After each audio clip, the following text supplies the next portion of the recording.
Welcome fans and foes, viewers and haters. I'm your cinema simpleton because these days even Hollywood can't fool an idiot.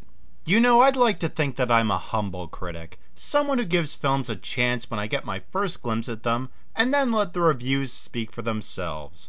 With that being said, I told you it was gonna suck! I told you! Oh, you all scoffed at my warnings, didn't you? You all said I was overreacting! Okay, there was that one guy who believed me and sent that Jonah Hex / Wild Wild West trailer, which was actually pretty funny, by the way. I hate to say I told you so. Pfft, who are we kidding here? I told you so! I told you so! I told you again and again and again, and you didn't believe me! I told you! Usually I would say I'm sorry for such an outburst, but not this time. So instead, let's move on to Pirates of the Caribbean: Dead Man's Chest. What does this movie have to do with Jonah Hex? Nothing. I just wanted to gloat in my inevitable victory. Dead Man's Chest is one of those movies in a trilogy where the atmosphere feels very different from the previous installment. Sometimes it's the colorization of the sets and environments, sometimes it's the lighting, sometimes it's even how gritty you make things look. Take for example a movie like Empire Strikes Back, which feels almost distant from A New Hope.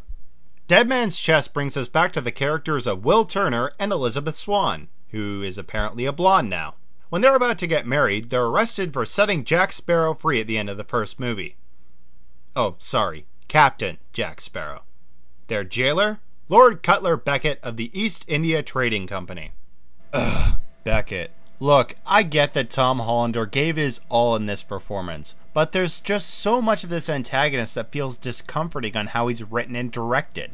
Lord Beckett is the representative of imperialism who wants to see piracy eradicated for good. He acts like this all-powerful strategist who works behind the scenes and sees his goals accomplished. The problem? This guy is lame! Cutler and Jack have a history together, which is precisely the reason he's after him. Apparently they both left marks on each other, with Beckett leaving Sparrow the Pirate P brand on his wrist, and Jack leaving Beckett with...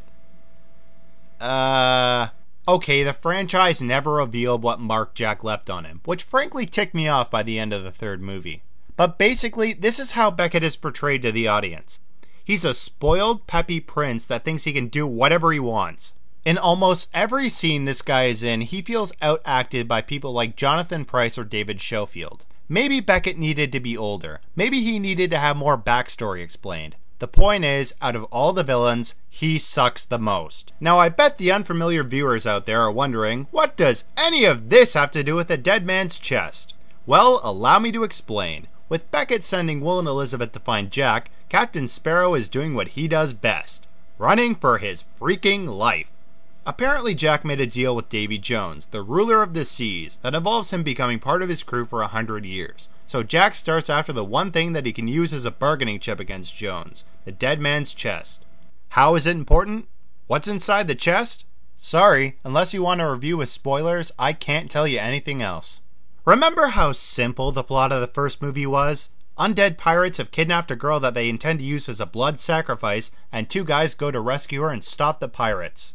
With the sequel, there's way too much going on! Some of the stuff is just overplayed, or to put it bluntly, irrelevant. Take the Cannibal Island scene for example. It's total filler. It doesn't move the story forward whatsoever. Throughout this entire film, these characters are running around the Caribbean islands with a parade of story arcs following them. And here's the kicker. Those story arcs don't even come to a close with this movie. Yeah, that's right. This movie has sequel syndrome. I didn't compare it to Empire Strikes Back for nothing. But that isn't to say there's nothing worth watching about the movie, because you will get some great new characters along with some deeper analysis on the old ones. Our new villain is, of course, Davy Jones, played by the wonderful Bill Nighy. When you need a character who's supposed to be larger than life, you keep Bill Nighy's number on speed dial. He makes Davy Jones the ghostly legend you would expect him to be, but also giving him some more humanity. Jones is a deal maker who loves to make people suffer just like him. He's got a wrath that only Jack Sparrow would think he could outrun. Did you know that when critics first saw this movie, a number of them actually thought Nighy was wearing prosthetic makeup, but it's actually CGI with makeup only around his eyes and mouth. Even though I wasn't a film critic at the time, I still knew that it was digital, but that didn't mean that these critics were idiots to think that either. These are some pretty impressive visual effects on him. And as always, Hans Zimmer provides the grand score that we love to listen to, while the pirates give the same action that we hope to see. Now regarding the latter, you don't see a lot that's new here, but you gotta admit, that three-way sword fight between Jack, Will, and Norrington was pretty cool. Oh yeah, I almost forgot to mention, Norrington is back in this movie too. You know when he shows up? At the halfway point! Yeah, they mention him once, and then boom, he appears out of nowhere and suddenly joins the plot. That's pretty lazy writing, guys. That's what you could call a lot of this movie. Lazy writing. The stuff with Beckett and Jones only roughly connects with each other by the end, and there's too much going on. This is probably the reason there's not a lot of live-action Disney sequels. I mean, what do we have to compare this to? National Treasure Book of Secrets?